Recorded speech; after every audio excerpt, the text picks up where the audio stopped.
And welcome, rugby fans, of course, to the familiar favorite here on the Rugby Rant podcast show. A quick reminder, my name is Ty Braga, your host for today's activities, alongside my colleagues, of course, Rob, the Hammer Hammerschmidt, and Scott, the Big Guy Ferrara. We are the Rugby Rant podcast team. And what are we talking about? Well, it has become familiar to our fans on season 3 as we have introduced this new piece that has become very popular, gentlemen, when what we call the Around the Pitch news from across the league.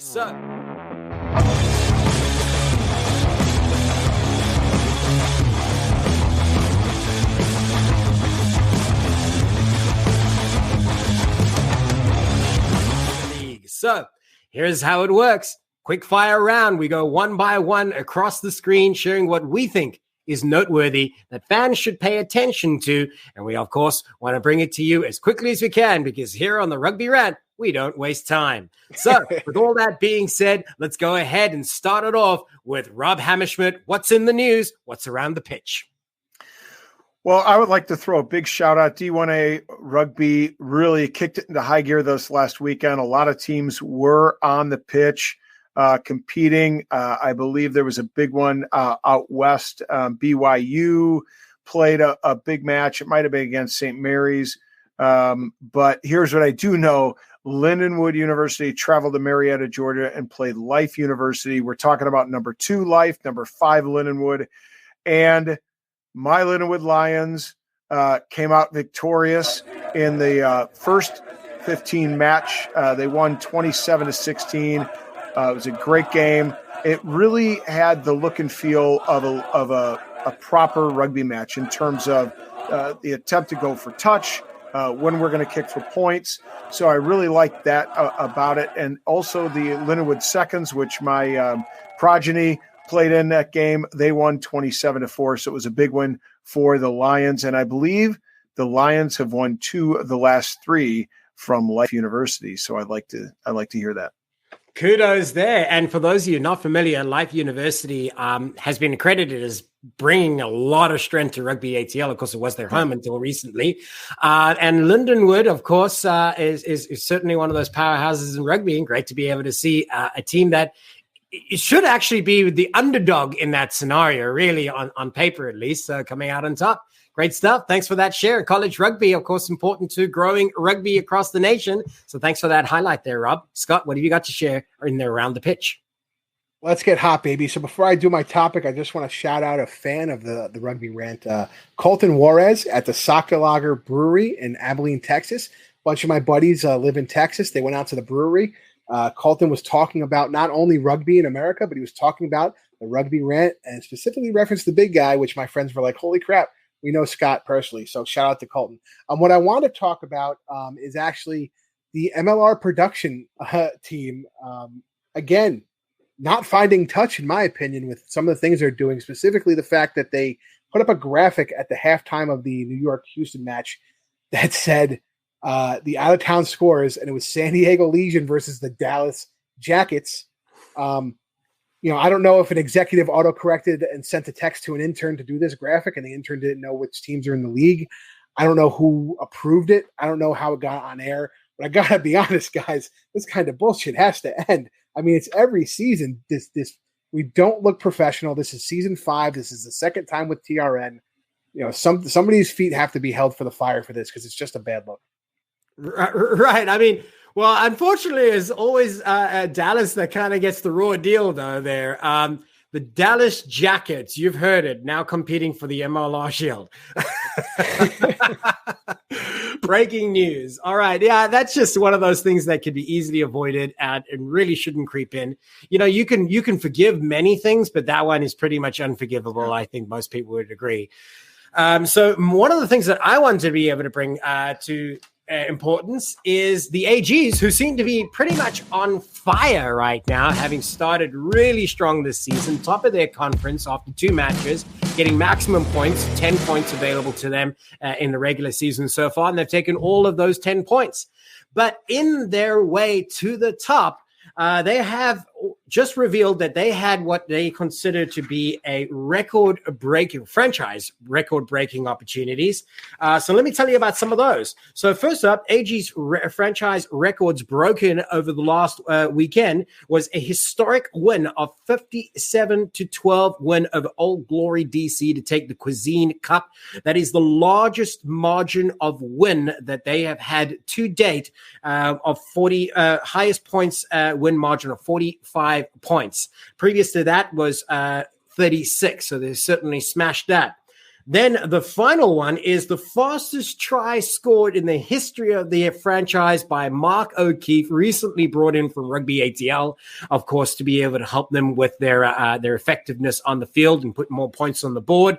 One of the criticisms, he managed to be able to score a try in the opening seconds of the match. In fact, 28 seconds of play before the first points were scored by the AGs against OGDC. And I think at that point, as an OGDC fan, it was going to be a long day. Mm-hmm. Rob, what do you have to share? Well, as of tonight, when we're actually filming, it is in fact Valentine's Day. And I want to throw a shout out to my wonderful wife, Jenny, who is always thinking of me. And she made me this delightful sign for the show. It's the Run Past Her Kick sign. So thank you very much, honey. I appreciate it. It's a very thoughtful gift. So I thought she deserved a shout out for all the nights that I'm giving up, not spending time with her while she's watching, ironically, The Bachelorette. Yeah. So while you're watching rugby, she's watching The Bachelorette. It's great, right? So It works out just fine. So you can get that online for $99.99, right? Yeah. Just shy of $100. Absolutely. We'll send it and gift wrap and everything. I'll even throw in shipping. I like it. I love it. Every rugby fan, needs to be able to have somebody like that who supports them too. I mean, my wife, when I have to tell her that there's 5 games of rugby, she's like, pick one. That's it. Yeah. That's all you get. So kudos. Scott, what have you got to share as your next piece? So my second topic comes from our boy James Dealey, who's at MLR Stats. After scoring both tries and all 10 points in Rugby New York's grueling 10-7 away win over Houston, Ed Fidel became the third player in Major League Rugby history to score 100% of a team's points in a winning game, and the only non-place kicker to do it. The other two guys, Dan Hollinshead for Rooney and Sam Windsor for Houston, who's now on New York. So a great day for Ed Fidel, 2 powering runs for Rooney to really sneak out a win against Houston. And most importantly, I think we have our first fan song about a player. Shout out to Rob Royarty, who was at the Pig and Whistle. And now we got Ed Fidel, do-do-do-do-do, Ed Fidel, do-do-do-do-do, Eddie Fidel, do-do-do-do-do, Ed Fidel. Hell yeah. I like it. Very much so. So the next piece that I want to be adding, the final piece for this Around the Pitch segment, which is new. And of course, if you like this, let us know. You can drop a comment on our social media by following us under the handle at Rugby Rant Pod. Tell us that you like it. Tell us what you think was noteworthy that we should be paying attention to as we continue moving forward into further episodes. But the last piece that I want to be able to share, continuing on that train that I've been talking about, Rugby ATL, their transition from last season to this season, what came to be was initially quite a shock that the GM and, of course, head coach Scott Lawrence made his sudden exit from the Rugby ATL, and the question mark was left behind.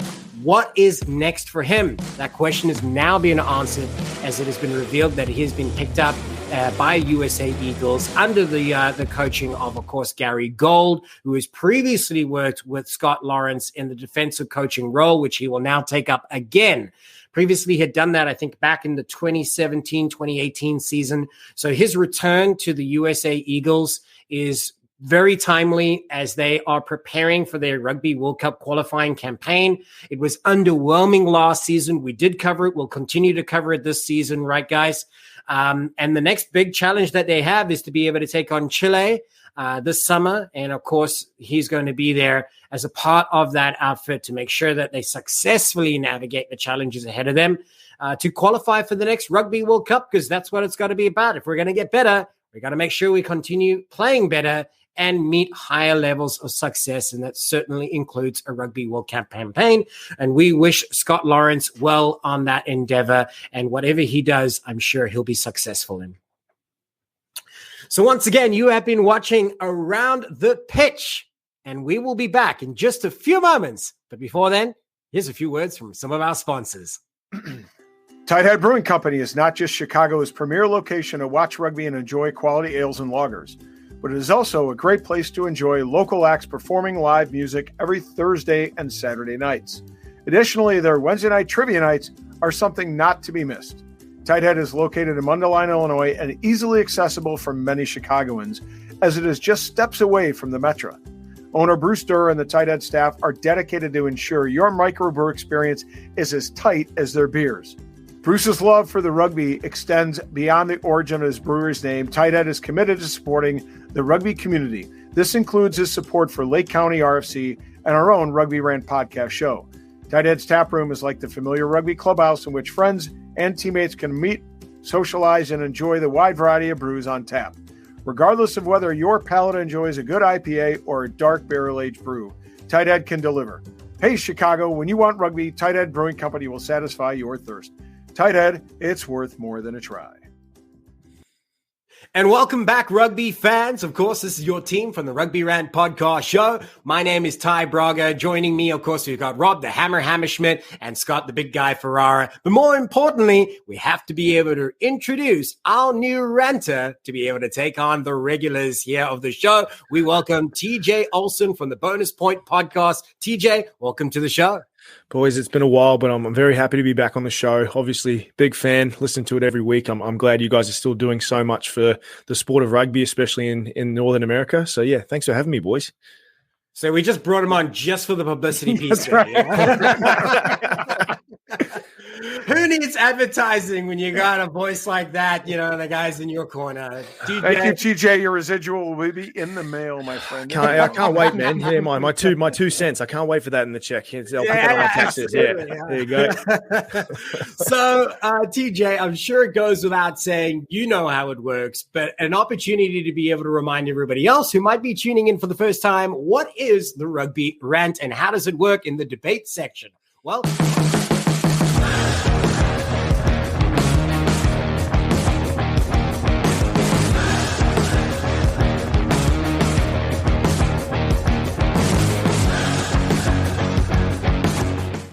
quite simply, we pick a topic chosen by you as our fans, and we listen into the chatter on social media. What's hot topic? And this week, it is a pretty interesting one, gentlemen, as a lot of people have been discussing the merits behind having a weeknight rugby match in Major League Rugby, whether it's a good idea, whether it has a conflict with other schedules, whether it's impossible to be able to draw crowds to a Thursday night game or otherwise, that could, of course, affect the turnout, the gameplay, the scheduling, and in some cases, the welfare of players too. So we're going to be diving deep into talking about this, where every one of our ranters here between Rob, Scott, and TJ will have an opportunity to be able to tell us what they think is important about this topic and why they think it might be a good idea, bad idea, whatever it may be. It is their rant and their time, and each of them has the allotted time of only 2 minutes, and we'll try and keep them under that, or they could be penalized.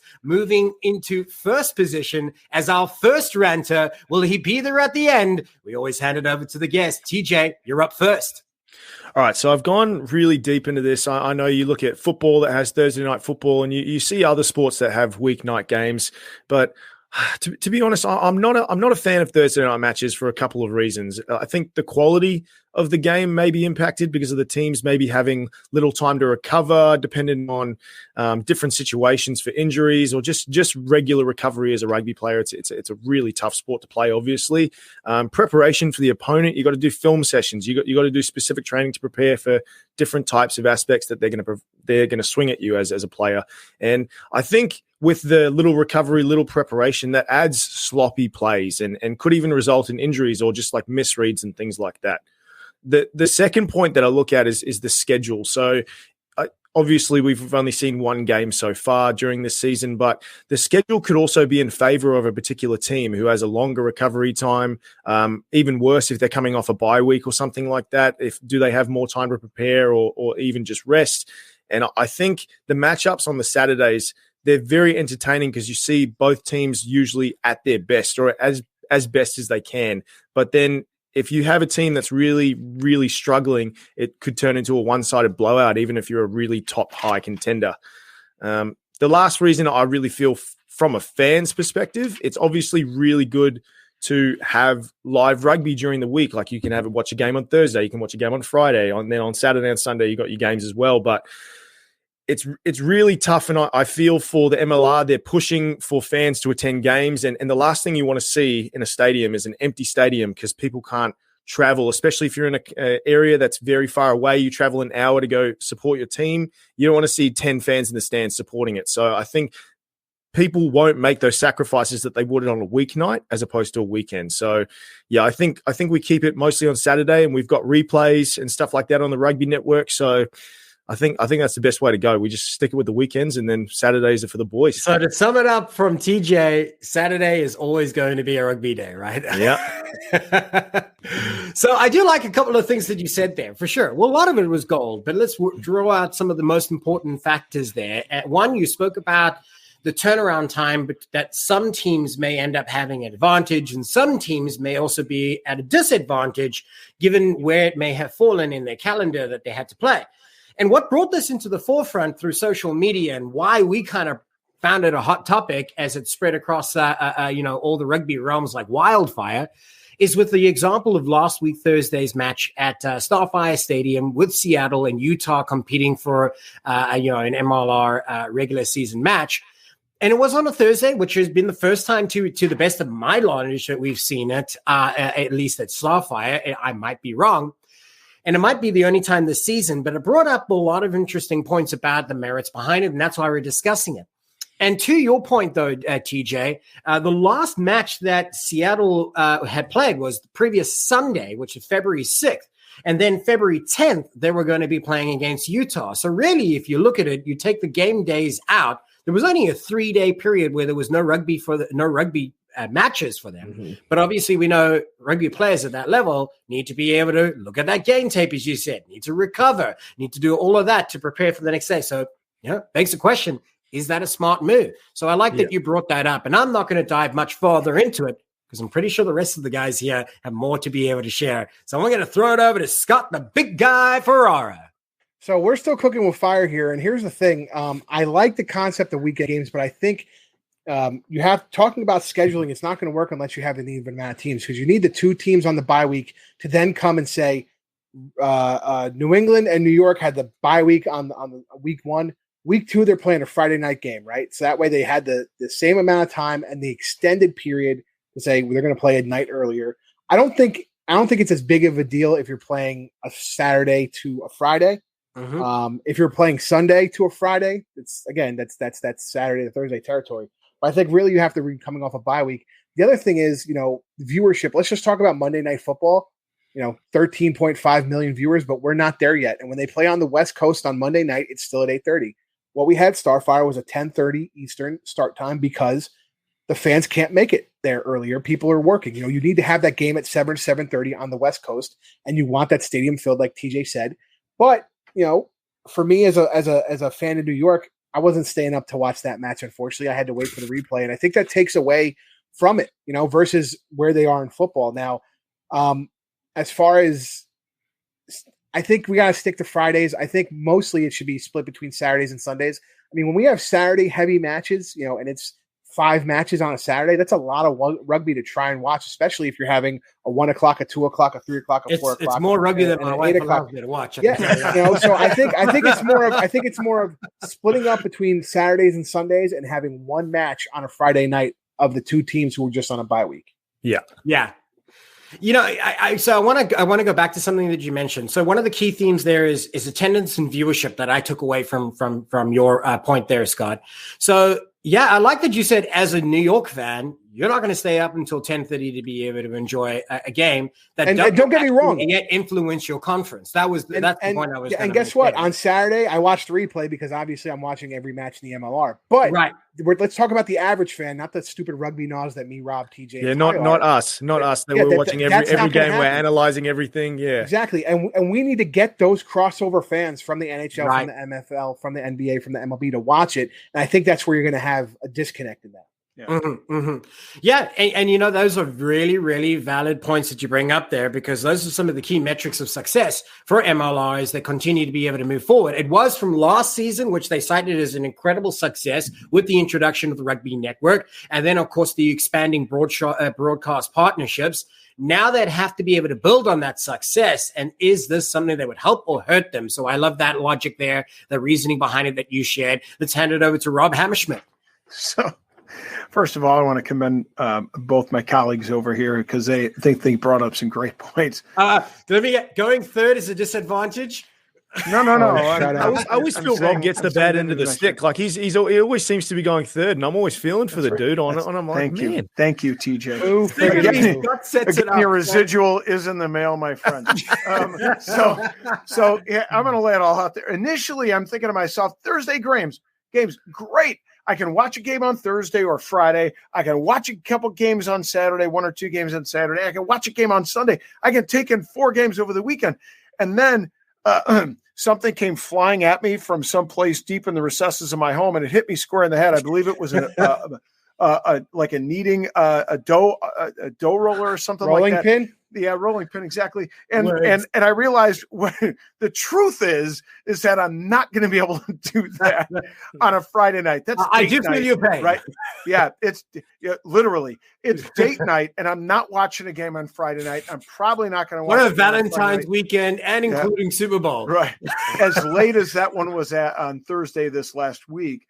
So the reality for me is, I think about it like, what are the disadvantages? And one of them is my Super Brew picks. I'm like flustered to get them in. I set my Super Brew picks up for Thursday, like a week prior, just to make sure I got it in, because I knew it was coming. I forgot to put in the Thursday pick. See? I was I totally put burned a by thing it. in the fan zone that says, "Don't forget to put your picks in, you jerks." Thanks. Who runs the fan zone, by the way? Oh, never mind. Yeah, I have no excuse. I didn't say I have an excuse. I'm admitting it was a dumbass move, and I automatically disqualified myself from having any opportunity to do well. 6 for 6, by the way.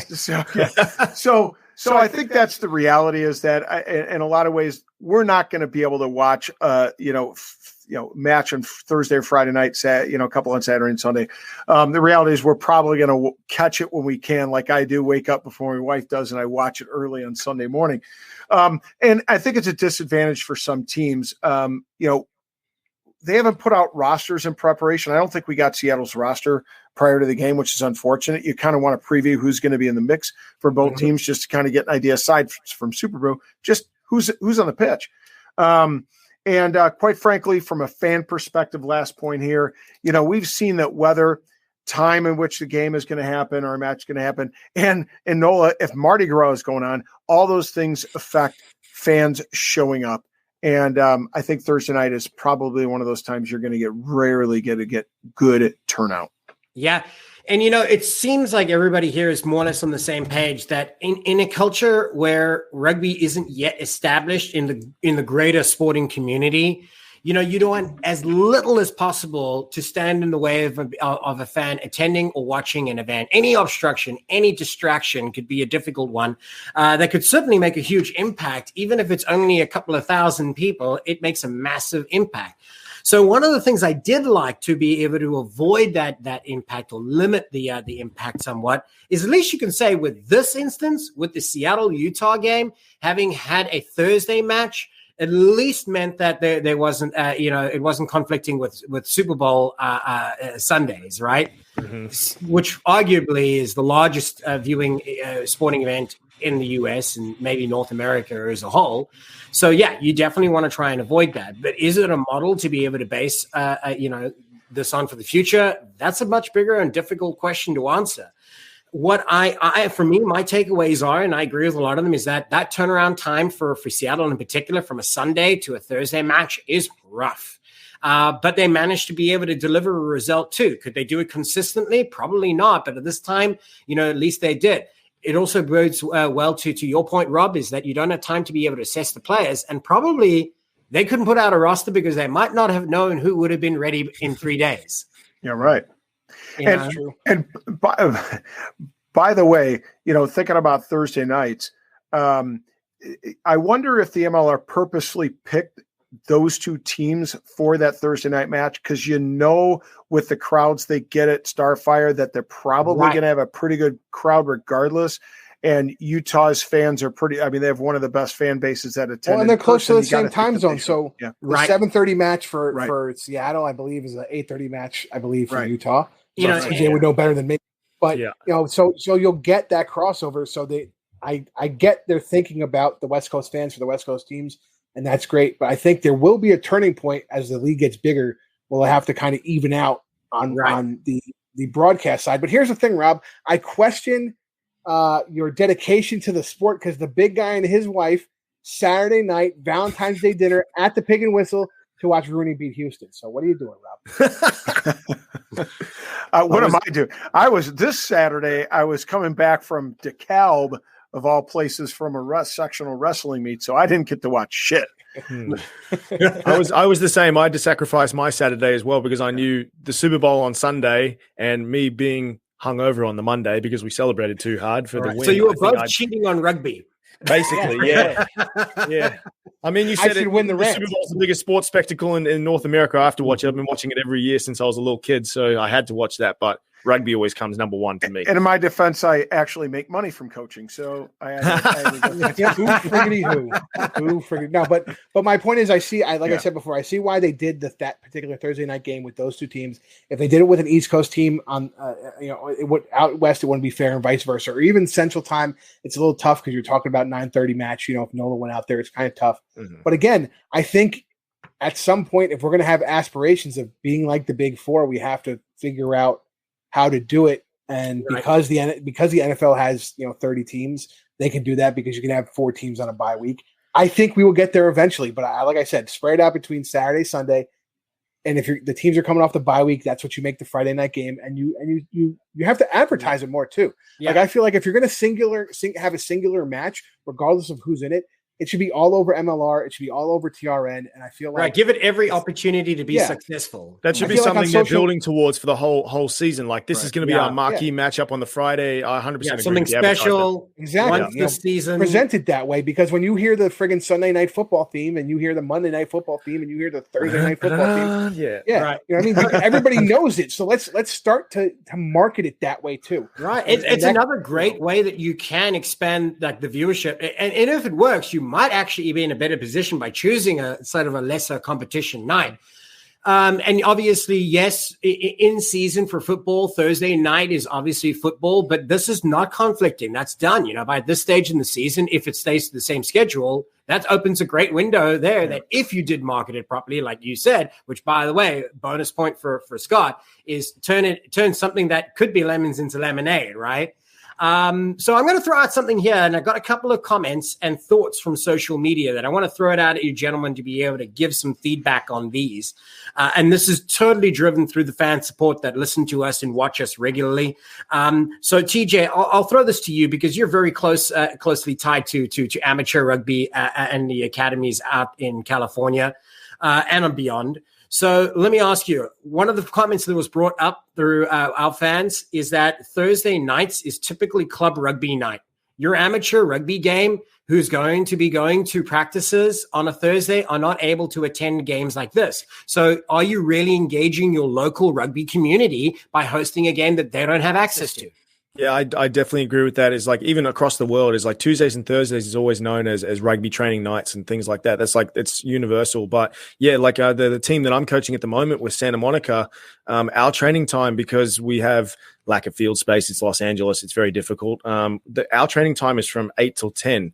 Like we're not going to be able to get out and go support the Giltinis at the Coliseum, make it back through the terrible traffic in Los Angeles and make it to training. And me as a coach, I definitely can't do it because I got to prepare half an hour to an hour before every session. So yeah, I think if you look at the grand scheme of things, we're trying to engage the rugby community, but are we really doing that? So I feel like a Friday night game, yeah, probably like guys are able to prepare for that and they're able to like put in leave off work or get out of work early or things like that and go see that. But don't party too hard because Saturday you got your game. Exactly. Well, that's the counterpoint. So that's what I was going to bring up. So that's a counterpoint because you have 4 matches on Saturday, and guess what? I'm going to play club rugby on Saturday. Am I going to go watch New York play? And you see, that's one of the big things in 2019 that I brought up to Rooney management at the time was you are banking on all the club rugby guys to come watch, and your matches are at 1:00 on a Saturday. Right. Same time as club rugby. Yeah, you wondered why the guys you gave them all free tickets, and you wonder why they didn't show up. Well, I agree with you there. I think the thing is, if you're doing it both Thursday and Saturday, that's bad. I mean, it's got to be one or the other, right? And let's face it. Here's the interesting thing: no other, save maybe hockey, no other sport has that challenge of the major sports in the United States. Mm-hmm. Like, you don't have men's football leagues. There are some flag football leagues. You don't really, you might have some hockey leagues, but those are usually played late at night when they get ice time. You don't have it with really basketball or men's, pickup leagues on a consistent night. It's kind of an unusual phenomenon in the sporting landscape in the United States. So, Rob, do you think it's a valid complaint from our listeners that would be an issue? So here's the interesting thinking about it. Like, the game that was played last weekend, I think was played at 9:30 at night here Central. Now, the nice thing is like club rugby training is done by 9. The Blaze Clubhouse is open. We have TVs. It would have been a perfect opportunity after Thursday night training. The boys going to the sheds. Yeah, but if it was a NOLA match, it's at 7:30 in the middle of your practice. So, agreed. I'm just saying this last weekend worked out pretty well. Some will win. Yeah. You're not going to make everybody happy, but and also even the guys who play semi-pro football that I know, because I know a lot of guys who play, they play their games on Saturdays anyway because they want to watch the NFL on Sunday. So they make sure that the adults playing real football are playing on Saturdays anyway. Mm-hmm. Okay. Well, that's what we usually do. Sorry, TJ, finish your thought. No, I was just going to say that's the way it goes in Australasia. Like on Saturday, it's like in the mornings or in the early afternoons, you play your club rugby. The kids who play youth rugby, they're playing on Sundays. So there's no reason where they can miss in all the pro rugby is in the evenings.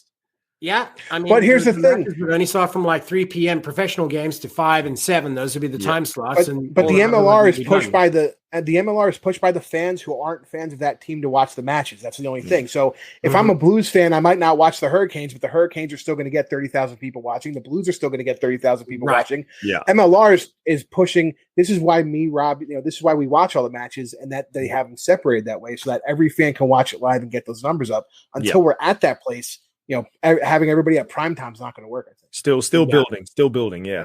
So I wanted to be able to throw one at you, Scott, because you spoke about this a couple of times, and it is an important theme to be able to make sure we flesh it out properly. It's on the basis that you were talking about attendance and viewership, still kind of in the same realm there. So one of the fans of our show brought this up in a chatter that it's lucky that it was a Seattle game, who has a really great following and support and traditionally does better than most teams in season ticket sales. And it's only the season ticket holders that made that stadium full. Your casual fans are not going. Well, I got to be honest. I think Seattle is one of those teams that like 95% of their seating is season ticket holders. I mean, nearly 4,800 capacity, but they're about 4,000. Yeah, that's but I'm saying they're like 95% of their tickets are season ticket holders anyway, and they have a lot of people who transfer. There's a lot of stuff going on in the fan group about transferring tickets from season ticket holders who couldn't go. I mean, I think it's more of, could they have picked it because they know that Seattle is going to have a big fanfare? Yes, but I also think maybe that's just when they could get the stadium. Maybe there's something going on. I find it funny that people still complain. Stadium. It could have been a conflict with something else. And I find it funny that people still complain that the MLR isn't the priority when they're renting out fields. Like, of course not.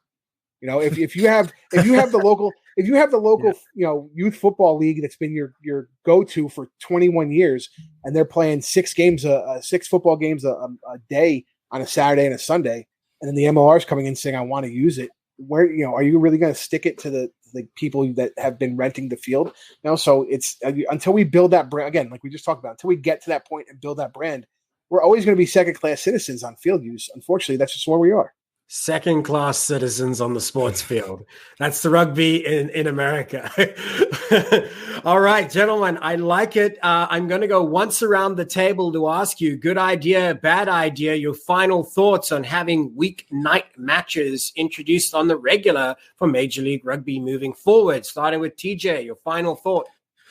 Bad idea, guys. Just keep it on the Saturdays and Sundays for now. Try and build up your viewership as much as possible. Get as many fans out as possible. Just keep it going from there. All right. Great stuff. Scott. good idea, needs better execution. Like I said, guys coming off the bye week when we have an even amount of teams should be playing Friday match and then go from there. All right. So scheduling, you think, could be a big factor moving forward, probably doing it. Okay, Rob. Good idea if you use the right venue that they know they're going to get the fans in the stands. If you don't, it's going to look pretty poor and come off poorly. And you should stick with Saturdays and Sundays. All right, gentlemen, there you have it. That is the rant on weeknight matches. Good idea, bad idea. What are the merits behind it? What are some of the challenges that we foresee down the road? If you, as a fan tuning in here to the Rugby Rant, enjoy what we have had to say, let us know. You can drop a comment down below. Follow us on social media under the handle @RugbyRantPod. Of course, we encourage you to tell us that we're full of rubbish as well, and everything we say is absolute garbage. And in which case, make sure that you do it in all caps and you tag Scott Ferrara, the big guy. The guy who got the extra point. Okay. Yeah. And yes, absolutely. You know what? It has been a good round. And again, you can continue to be able to enjoy more content just like this by going to find us on our new home at patreon.com/Rugby Rant Pod. If you enjoy these rants and our traditional run, pass, or kick interviews, you're going to get even more content from both of those for only as little as $3. You can enjoy that unseen, privileged content just for our patrons on patreon.com/Rugby Rant Pod for the run, pass, or kick. Oh, I didn't even notice that that piece in the background there. Good job there, Rob. I like it. A little bit of extra. That's another point, kids. It's another point. All right. TJ is losing, is all I know. She doesn't always sneaking in the last ones. Let's come on. All right. So we're going to be back in just a moment. Stick around. We got more.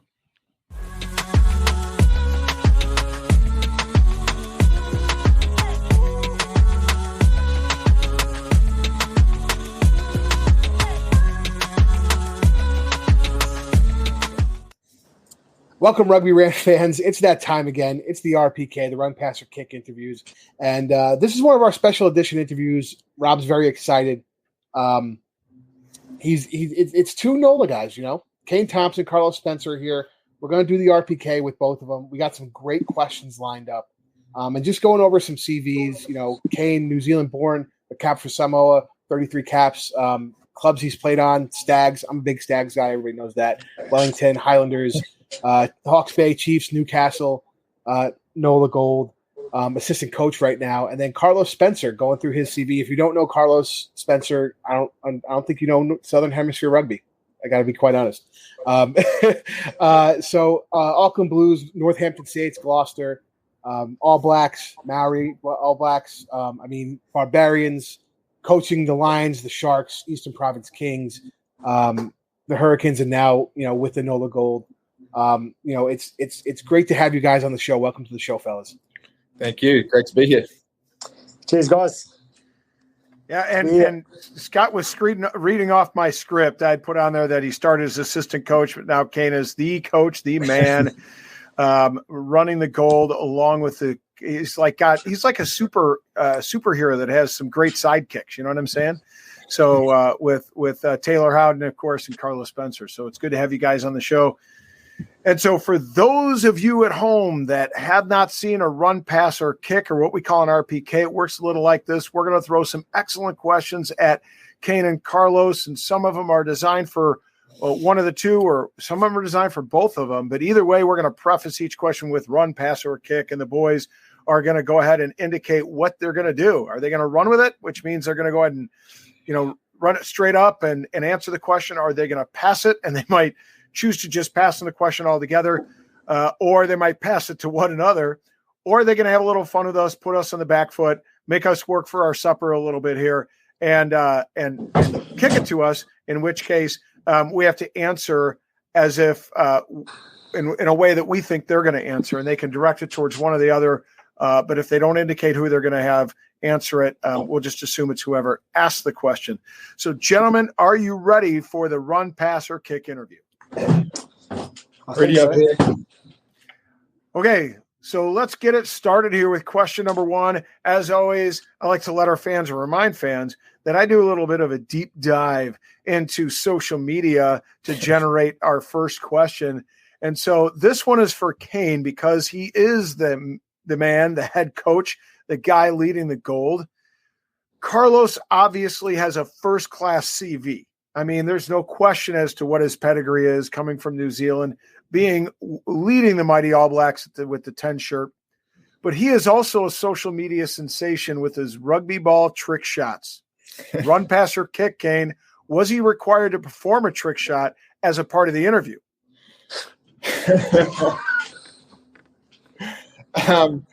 Was he required? There was a video that posted in NOLA Gold, and the only one that was required was the Toffee Pop ad. I think that was the one that was the trick shot that got him across the line. I don't know if you guys have seen that, but once Fitz saw that, he was signed on the dotted line straight away. Listen, I think those videos, the best thing about it is it gets the younger generation into rugby if they haven't seen it. I mean, we talk about it constantly, how the Summer Olympics, Alona Mar, kind of took over TikTok about rugby sevens, and it's gotten a generation of young girls into rugby, whether it's sevens or 15s or league or whatever it is. And I think that's what's going to drive rugby in America, to be quite honest. But we're going to go on to the next question. So this is for both of you. So respectively, each of you have representative honors internationally. Kane having 33 caps for Samoa, Carlos having 44 for New Zealand. So this is a question for both of you. RPK, who is the best player you played with during your careers? I'll start with it. I'll run with it. I suppose it's a question I get asked quite a bit, and it's a difficult question to answer. I think just to identify or pick one person, I suppose throughout my whole rugby career, especially as being an All Black, is a very difficult one, because I've been blessed to play with so many good players. And I suppose I come through a couple of eras where I come into the side in the early 90s or the mid-90s, and I had guys like the Brooks, the Bunces, the Littles. Yeah. And then out of that generation into another generation where we sort of got the Sammy Turpos, the Doug Howletts, the Joe Rokafokos, and it was a new breed, So, and they were both two different eras, you know what I mean? It was, I suppose for me just to choose one is bloody difficult, but, there's a few names that probably popped to mind. Zinzan Brook was one of them. I suppose in an era where he would have been awesome in the modern day game, just in terms of his outright skill, his physicality. He could pass off both hands. He could almost drop kick off both feet. So a number 8 to have skill like he did back in those days was pretty much unheard of. So he's probably one that I enjoyed playing with, and I thought just in terms of his ability and his physicality was good. And you've got players like Jonah Loma as well, just someone who could just cause damage on attack, someone you could just rely on to get your gain line, get your line breaks. Then another guy who comes to mind is a guy like Doug Howlett. For me, was just absolutely tremendous in terms of giving me options on attack. You just turn up when you least expect it to provide your options. His work rate off the ball was tremendous. Once again, his skill, his athleticism, his pace. So for me, it's a few of them, and I could probably name another handful. So it's difficult to identify one, but that's some of the names that stick out for me. Those are pretty solid. Kane, how about yourself? Yeah, I'll run with that. I was lucky enough to come through Wellington at a time where the big man Jonah was in the team. Yeah, Christian Cullen, Sana Umanga, Jerry Collins. But sort of moving on in my career, I didn't get to play too much in that era, so I was just one of the young boys holding a bag most of the time. Liam Messam at the Chiefs, I think he was just an inspiration to the team. Yeah, just as tough as they get. But probably the player that I think had everything all-rounded skill would be Isaiah Tuiava. Just a freak. He could do everything. Run, pass, kick, tackle. And I suppose in sort of a way it sort of cost him a little bit because he was so good he could play 10 to 15 and never really settled into one position for the All Blacks. But I think he's still the youngest ever player to play for the All Blacks. So that just sort of shows the talent that he had. He was a great player to play with. Absolutely. And those are some stellar names out of from both of you guys. It's amazing to think back of when each of you played, just the quality of talent that oozes. I mean, not that it doesn't now, but those are some legendary names. And of course, both of you guys are legendary in your own right, having played internationally for your country. I'm going to move forward and focus for just a moment on Carlos. Because, while Kane, for those who don't know, Kane has been a stalwart part of the NOLA Gold since 2018, both as a player, as an assistant coach, and now the man steering the ship. So I want to talk for a moment about Carlos. Carlos, we know that Kane has been a fixture at NOLA, as I mentioned, for many years, both as a player and a coach. Carlos, for those that don't know, has coached in New Zealand, South Africa, and Japan. But run, pass, or kick, how did your move to the NOLA Gold come about? It was through an agent that I know, and obviously our mate over here, Fitz, and I suppose to cut a long story short, we ended up having a phone call with Fitz, and mate, it was an awesome discussion. And, I think it's thanks to him, the reason why I'm here. After our conversation or during that conversation, I could get the feeling straight away that the passion that he had for this team, first of all, and just in terms of, the drive he had, and then just he sold me I suppose, not the dream, but I'm trying to look for the word, but he just sold me everything that I wanted to hear about a rugby club. And, I got a positive outcome after that conversation with Fitz. And, I had a good chat with my wife and told her all about the conversation. And, I got good vibes straight away after I'd spoken to him. So it's really thanks to Fitz while I'm here. But it's also, I suppose, for me, probably another challenge or a different challenge for me in terms of the MLR. I think there's potential here in terms of where this game can go and where it's heading. So that was obviously another reason as well. And I thought, just be great to be a part of. And I suppose if anything happens further down the track, then I think it's, a good opportunity moving forward. 100%. You know what? I think that's and I think that's one of the things. If any fan out there has a conversation with Fitz, if you don't go away from that conversation feeling a little happy, you didn't have a good conversation with him. I mean, generally he's always upbeat. That's the one thing about Fitzy. He's always upbeat. He's always has that energy about him, and he kind of transfers that to you. Last time I saw him was before the Rooney match last year. I mean, we're talking, 10 minutes before match time, he came up to say hello to me, because he knew I was in the building, and he made that, he wanted to say hello because we speak, often online and stuff. And again, just always excited and bubbly, and it's great. So I'll do to the guys get by the way. It's definitely something. That Mountain Dew and all the caffeine pills he used to take. I think it just that's the kind of mood he's always in. So the next one is actually for Kane. So Kane, obviously you played for and worked with Nate Osborne just prior to being named the head coach of NOLA Gold. Interestingly, you were announced as the head coach prior to any official announcement regarding the departure of Nate Osborne. Run, pass, or kick. Was this awkward, or was this something that everybody was involved in the planning in terms of making the timing of the announcement? I'll run with it. Nate's done a great job for this club. He's a massive integral part of the NOLA Rugby Football Club, and it was a surprise for me to step into this role. Nate being a good friend and done so much for this club, but I embraced it, and I've sort of run with it and enjoying every moment of it. And so, Nate's always going to be a massive part of this club, but moving forward with the new coaching staff, it's been great. Hey, listen, that's sport, man. That's professional sports.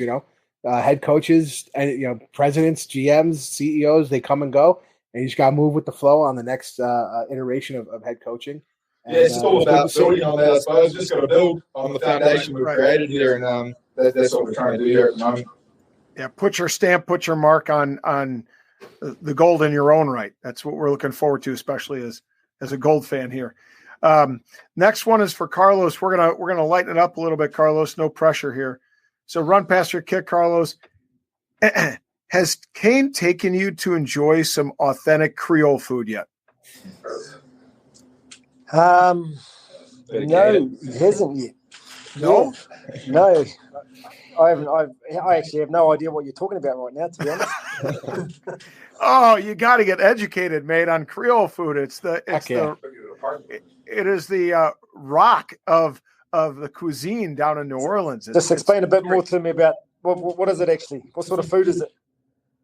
Well, it depends on what you want. I mean, they have the gumbo, they have the crawfish fry, they got the fish fries, po' boy sandwiches. I mean, it's just yeah. I've definitely heard about the crawfish etouffee, and it's all hot. Definitely looking forward to that. They love their spice, so get ready for that. Yeah, have plenty of toilet paper on hand, and make sure you're close to the Thunderbox your first time, because when you get christened, you'll know it the next day. A lot of beer. You got to drink a lot of beer when you eat like that. That's like number 2. The number 2 rule: drink a lot of beer. Oh, when you have the crawfish, you have to suck the heads. You can't just eat the tails. I've got no problem with that. See, Kane knows. They're perfect. Yep. Kane knows when it already. comes to stuff like that, mate, I eat everything. Before we hop to, we're not doing a quick tap, guys. So you're gonna be you're gonna be intrigued on what we're gonna do next. But before we hop to the next portion of our interview, we're gonna take a quick break and hear from our sponsors.